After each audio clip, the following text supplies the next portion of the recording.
신앙에는 원칙이 있을 거예요. 모든 것에 원칙과 법칙이 있듯이 말이죠. 제가 한 가지를 더 덧붙인다면 신앙에는 대원칙이 있어요. 신앙의 삶을 사는 일에 가장 큰 원칙이 있단 말이죠. 그러니까 이 원칙을 붙잡아야 곁가지가 우리를 흔들어 놓지 못합니다. 다시 말하면 이 거대한 원칙에 확고하게 붙들려 살면 나머지 것들이 우리를 괴롭힐 수 없단 말이죠. 그게 뭐냐면 신앙의 대원칙은 하나님 그분을 하나님으로 인정하는 것. 하나님은 뭐라고요? 하나님이시다. 이거요. 하나님을 하나님으로 인정하는 것, 하나님을 하나님으로 고백하는 것. 이스라엘 백성에게 하나님께서 원하셨던 것은 딱 한 가지예요. 나는 내 여호와 하나님이라. 이게 계속 반복. 나는 내 여호와 하나님이다. 나는 너희 이스라엘 백성의 하나님 여호와다. 이걸 끊임없이 반복을 합니다. 그래서 시편 기자를 통하여 46편 10절에는 이렇게 말합니다. 시작. 이르시기를 너희는 가만히 있어 내가 하나님됨을 알지어다. 보세요. 하나님께서 원하시는 게 뭐냐면 여러분 딴 것 생각하지 말고 가만히 있어. 뭐라고요? 내가 하나님인 거 알아라. 하나님인 거. 그렇다면 하나님은 어떤 하나님일까요? 어떤 하나님을 하나님으로 알아야 하는 걸까요? 구약 성경을 통해서 보면요, 사도 바울은 구약을 꿰뚫고 있던 사람이죠. 왜요?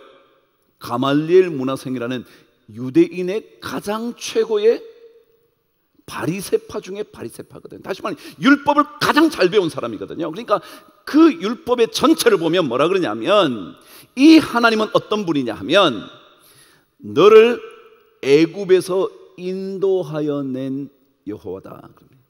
애굽에서 인도했다는 것은 애굽에서 건져냈다, 애굽에서 구원했다.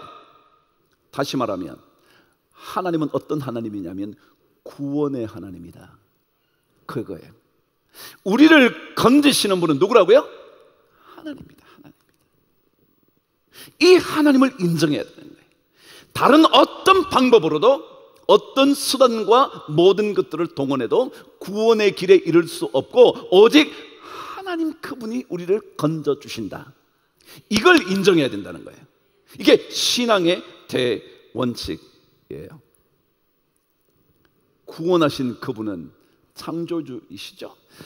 나머지 많은 이야기들이 있죠. 하나님에 대한 얘기가 많지만 결국 여러분과 저를 건져주실 수 있는 분은 하나님이시다. 그분이 예수 그리스도 그분이시다. 오늘 여러분 이런 찬송 불렀잖아요. 위로하고 힘주실 이 뭐요? 주 예수. 예수는 나의 힘이요 뭐요? 생명이란 말이죠. 구원을 얻을 수 있는 게 그 길밖에 없다는 거예요. 이사야 45장 7절 말씀은 제가 너무 좋아하는 말씀이기도 하고 자주 여러분에게 나누었던 말씀이기도 합니다. 여러분 하나님은요 어떤 분이시냐면 빛도 지으시는 분이실 뿐만 아니라 뭐요? 어둠도 창조하시는 분이시고요, 평안도 지어내실 수 있는 분이고요, 환난도 창조하시는 분이세요. 한번 저와 함께 읽겠습니다. 시작. 나는 빛도 짓고 어둠도 창조하며 나는 평안도 짓고 환난도 창조하나니 나는 여호와라. 이 모든 일들을 행하는 하나님이다. 하나님은 빛도 어둠도 평안도 환난도 그분이 하신다는, 그분이 이 모든 일을 그분이 하신다는 거예요. 사무엘상 2장에 보면 한나의 기도가 나옵니다. 한나는 아이를 갖지 못했다 고통스러워하다가 마침내 하나님의 선물로 사무엘이라는 아들을 낳은 여인이었습니다. 모르시는 분 없을 겁니다. 그녀가 아들을 낳고 하나님께 드리고 난 다음에 그녀가 고백하는 기도가 사무엘상 2장에 나타나 있습니다. 거기에서 그녀가 이렇게 고백합니다. 이사야와 똑같은 얘기를 합니다. 아니, 이사야보다 먼저 고백을 했습니다. 제가 한번 읽어드릴 테니까 그냥 들어보시죠. 여호와는 죽이기도 하시고, 그 다음 뭐예요? 살리기도 하시고. 이게 뭐예요? 죽이는 게 뭐예요? 어둠이죠. 살리는 게 뭐예요? 빛이죠. 죽이면 환난이죠. 살리면 평안이죠. 죽이기도 하시고 살리기도 하시며, 그 다음 뭐예요? 스올에 내리기도 하시며 거기에서 올리기도 하신다. 스올은 이미 여러분에게 말씀드렸잖아요. 사망이 머무는 곳, 사망의 자리, 죽음의 자리, 거기에 내려가기도 하실 뿐만 아니라 그것으로부터 끄집어 올릴 수도 있다. 여호와는 가난하게도 하시고 뭐요? 부하게도 하시며 낮추기도 하시고 높이기도 하시는도다. 그 다음 잘 들으세요. 8절이요. 함께 읽으실 것이다. 시작. 가난한 자를 진토에서 일으키시며 빈궁한 자를 거름더미에서 올리사 귀족들과 함께 앉게 하시며 영광의 자리를 차지하게 하시는도다. 거기까지요. 여러분 뭐라고 그러냐면, 가난한 자, 빈궁한 자를 끌어올리셔서 거름더미 같은 데서 끄집어내셔서 뭐라 하냐면 귀족들과 함께 앉게 하신대. 그리고 영광을 그에게 주신대. 이게 뭔지 아세요? 이 얘기는요, 하나님은 어떤 분이냐 하면, 하나님께는 가난과 부유함이 아무 차이가 없다. 하나님이 하시려고 하면 가난한 자를 뭐하기도 하시고 부유하기도 하시고, 부유한 자를 뭐하기도 하시고요, 가난하기도 하시고. 그러니까 하나님께는요, 부유함과 가난함이 구분이 없어. 하나님께는 귀족과 보잘것없는 사람이 구분이 없어. 하나님께는 빛과 어둠이 구분이 없어. 빛도요, 하나님은 어둠이 되게 하실 수 있기 때문에 빛이라 그런다고 좋아할 것도 없고요, 어둠이라 그런다고 절망할 것도 없어요. 왜요? 하나님은 바꾸시면 순식간에 바꾸는 거니까. 그러니까 하나님께는 아무 다른 게, 하나님께는 죽이시는 것도 살리시는 것도 아무것도 아니다. 하나님께는 똑같다는 거예요. 그래서 오늘 핵심이 이겁니다. 하나님께는요, 무엇이든지 불가능한 게 없다. 모든 것 하시려면 하실 수 있다. 그래서 오늘 18절, 로마서 9장 18절은 이렇게 말합니다. 읽으실까요? 시작. 그런즉 하나님께서 하고자 하시는 자를 긍휼히 여기시고 하고자 하시는 자를 완악하게 하시느니라. 하나님은 하시려고만 하면 뭐든지 된다. 제가 오늘 그게 제목입니다. 하나님은 하시고자 하면 뭐든지 된다. 전능하신 하나님께 못하실 것 전혀 없다. 15절도 그렇게 기록합니다. 내가 긍휼히 여길 자를 뭐하고요? 긍휼히 여기고, 불쌍히 여길 자를 불쌍히 여기고, 아닌 것은 아니고 마음대로 하실 수 있다. 제가 이렇게 적고 싶었습니다. 전적으로 하나님께 의하여 된다고 믿는 것이 신앙이다. 신앙의 대원칙은 뭐냐면요, 하나님이 하시는 대로 된다. 하나님이 하시는 대로 된다. 자, 그렇다면 하나님께서 하시는 대로 된다는 이 말 도대체 무엇을 의미하는 걸까? 오늘 16절은 우리에게 이렇게 중요한 이야기를 들려줍니다. 읽어보실까요? 시작. 그런즉 원하는 자로 말미암음도 아니요 다른 박질 하는 자로 말미암음도 아니요 오직 긍휼히 여기시는 하나님으로 말미암음이니라. 그럼 하나님이 하시는 대로 된다는 말은 무슨 뜻이냐면요, 결국 우리의 자격이나 능력과는 아무 관계없다. 이 얘기예요, 이 얘기. 그래서 예수 믿는 사람들은요, 자신의 자격이나 능력에 대해서 고민할 게 하나도 없어요. 아니, 자랑할 것도 하나도 없어요. 하나님께서 아무리 그 사람이 능력 있고 자랑할 것이 있다 할지라도요, 하나님께서 그 사람을 완악하게 만드시면 그 사람은 아무것도 아니야. 그러나 하나님께는요, 아무리 보잘것 없어도요, 그를 들어 올리셔서 귀족과 함께 앉게 하시고 영광의 자리에 올리시기로 작정하면 그렇게 돼요. 그래서 어느 누구도 하나님 앞에서는 자신의 자격과 자신의 능력을 내놓을 게 없어요. 이게 신앙생활 하는 거예요. 신앙생활은요, 자기 뭐 얘기할 것 필요 없어, 다 필요 없어. 왜요?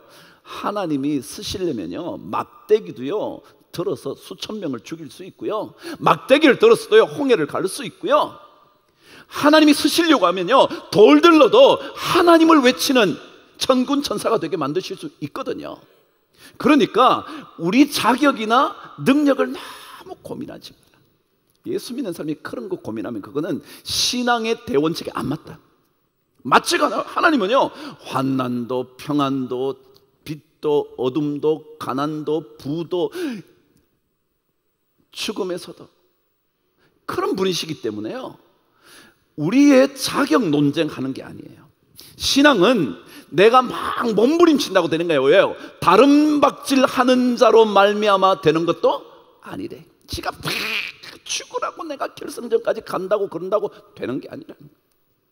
세상은요 하나님의 나라와 달라요. 세상은 모두 다 자격 얘기하거든요. 자격을 얘기해 보라는 거예요. 당신 능력을 얘기해 보라는 거예요. 그거 안 되면 당신 못한다는 거예요.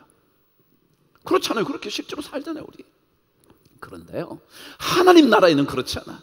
하나님 나라는요 여러분의 어떤 자격이 충족되든지 어떤 자격이 모자라든지 그거는 아무것도 안 해요.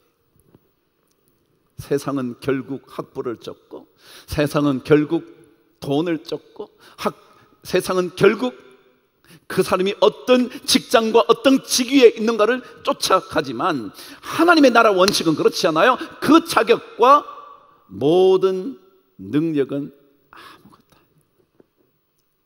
하고자 하시면 되는 그 나라가 하나님 나라거든요. 세상의 원칙에 익숙한 사람은 그래서 하나님의 나라를 싫어합니다. 그러나 곰곰이 생각해 보면요 우리는 하나님의 은혜를 입고 사는 게 훨씬 좋거든요. 자기 능력이요? 능력은 아직까지 더 능력 있는 사람 안 만나봐서 지 혼자 잘난 척하지 안 되는 거예요. 이번에 엉뚱한 한 사건이 일어났어요. 옛날에 난파되어 가라앉아 버렸던 타이타닉호를 한번 찾아가 보겠다고 몇 사람이 특별 잠수함 같은 걸 만들어서 내려갔대죠. 그거 본 적 있나요, 여러분? 근데 그거 한번 여행하기 위해 3억 5천을 들였대. 거기 탄 사람이 다 3억 5천씩 냈대. 여러분 얼마나 완벽하게 만들려고 애썼겠어요. 그 사람들 전부 다 세계적인 재벌이라는데 온갖 기술을 동원해서. 그래서 우리 한번 거기에 내려가 보자. 해저 4,000m 가보자 우리. 그런데요 바다의 압력을 견디지 못한 그 잠수함은 폭파했대죠. 제가 이런 얘기를 하는 것은요 우리 인생은 전부 다 자기가 자격이 있으면 능력이 있으면 될 거라는 거예요. 그래서 거기에 나도 모르게 자꾸 파묻혀 살아. 그래서 그렇게 채워지지 않으면, 그게 모자라면, 혹은 그것에 좀 더 남들보다 낫다고 생각되면 막 자기 자신이 높아졌다가 낮아졌다가 어쩔 줄을 모르는 거예요. 근데 하나님 나라는 그분이 하시는 대로 되는 거예요. 장자 에서가 아니라 야곱이에요. 이스마엘이 아니라 이삭이에요. 하나님이 하시고자 하면 되는 거예요. 여러분 한번 생각해 보세요. 장자의 고난을 팔았다 해서 팔리는 건가요, 여러분? 그렇게 되나요? 아니요, 그렇지 않아요. 그럼 여전히 장자에서여야 돼요. 그런데 아니라는 거죠. 하나님 나라는 하나님이 하시는 대로 되는 거예요. 자격을 말하는 것, 그 사람은 신앙의 원칙을 아직 모르는 거예요. 제가 김혜자 씨 얘기했죠. 그녀가 이런 얘기를 하더라고요. 어떤 글에 자기가 이렇게 쓴 거예요. 저는 누구도 용서해 본 적이 없습니다. 뭐죠 이거? 누구도 용서해 본 적이 없대. 근데 그 뒷말이 너무나 충격적이었습니다. 왜냐하면 내게는 용서받아야 할 사람이 한 사람도 없기 때문에 그렇습니다. 그게 무슨 말이에요? 용서받아야 할 사람이 없다는 것은 남들이 자기에게 잘못을 한 게 있다는 거예요? 없다는 거예요? 없다는 거예요. 그러면서 또 덧붙인 거예요. 나는 그들보다 훨씬 더 많은 용서를 받아야 될 사람이 어떻게 남을 용서한다고 말합니까? 김혜자 씨가요 이렇게 말하는 거예요. 나는 누구도 용서해 본 적이, 그것은 내가 그 사람을 용서할 만한 사람이 아니기 때문에, 나는 오히려 그 사람에게 용서받아야 할 사람이지 내가 용서를 한다? 말도 안 된다. 말도 안 된다. 그래서 저는 어느 누구도 용서해 본 적이 없다. 우리는요 조금만 자격이 있으면 너 나한테 잘못했잖아, 네가 잘못했고 네가 이렇게 했고 그래서 내가 용서받지 않으면 나는 견디지 못하잖아요. 그런데 김희자 씨는요, 나에게 용서를 받을 사람은 아무도 없습니다. 저는 그 사람에게 그 사람보다 제가 더 잘못한 게 많기 때문에 그렇습니다. 이게 하나님을 믿는 사람이에요. 하나님을 믿는 사람은 자기 자격 얘기하는 게 아니야. 뭐 내가 잘했다 못했다 그런 거야. 자신의 자격에 의하여 우쭐댄다면 신앙의 원칙을 잊어버린 사람이고요, 자신의 무능력을 탓하고 산다면 그 사람 또한 하나님을 향한 신앙의 대원칙을 잃어버린 사람이에요. 그래서 우리는 자격으로부터 자유로워. 그러니까 뭐가 필요하다는 걸 알고요, 하나님의 긍휼하심이 필요하다, 하나님의 은혜가 필요하다. 이게 구원의 핵심이라는 거예요. 구원에는요 여러분의 뭔가가 탁월한 행동, 업적, 실적 그게 아니에요. 하나님께서 건져주신, 내가 너보다 낫다고 생각한다면, 넌 나보다 못하다고 생각한다면 그 사람은 신앙의 원칙을 아직 배우지 못한 사람일 겁니다. 모든 것 하나님께 맡기는 거예요. 하나님께 맡기면, 하나님께 내려놓으면 그러면 그분의 긍휼하심을 덧 입습니다. 자격이 없어도 됩니다. 능력이 부족해도 괜찮습니다. 평안과 환난과 어둠과 빛을 창조하실 수 있는 그분 앞에 내려놓기만 하면 됩니다. 그분은 원하시면 무엇이든지 하실 수 있는 분이시기 때문에 그렇습니다. 가나의 혼인잔치 얘기하고 말씀을 마쳐볼까요? 가나의 혼인잔치에 어떤 일이 벌어졌냐 하면, 어쩌다가 주님도 어머니 마리아와 함께 그 잔치에 참석했는데 갑자기 포도주가 떨어졌다는 거예요. 막 흥이 날 법했었는데, 더더욱이 잔치가 무르익어 갈 때여서 의외로 너무나 많은 손님들이 와서, 하객들이 와서 포도주가 모자라기 시작했다는 거죠.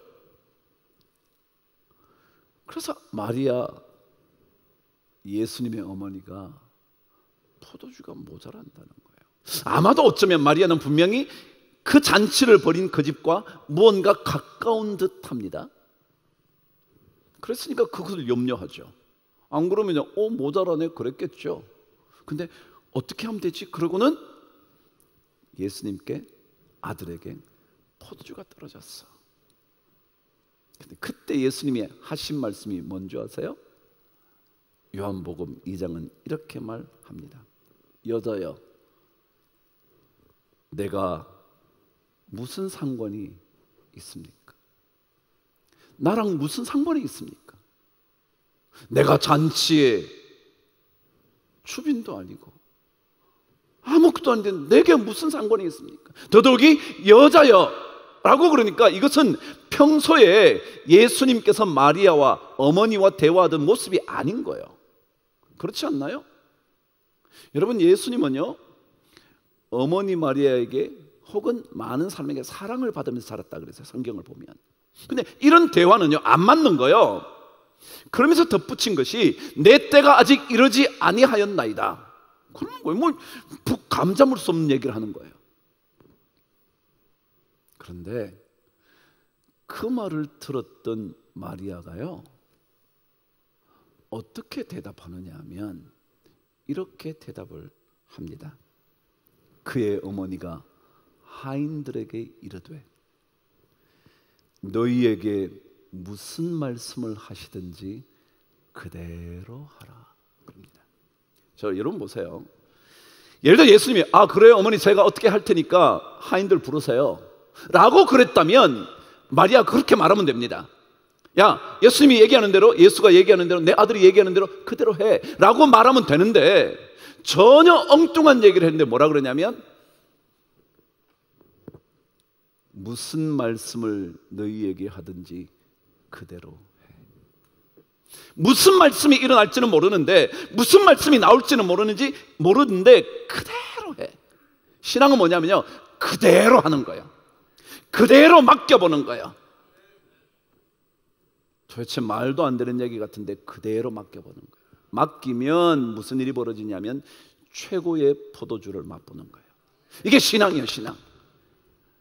도대체 뭐 어떻게 되나 알 수도 없는데 그냥 주님께 그대로 맡기면 말도 안 돼.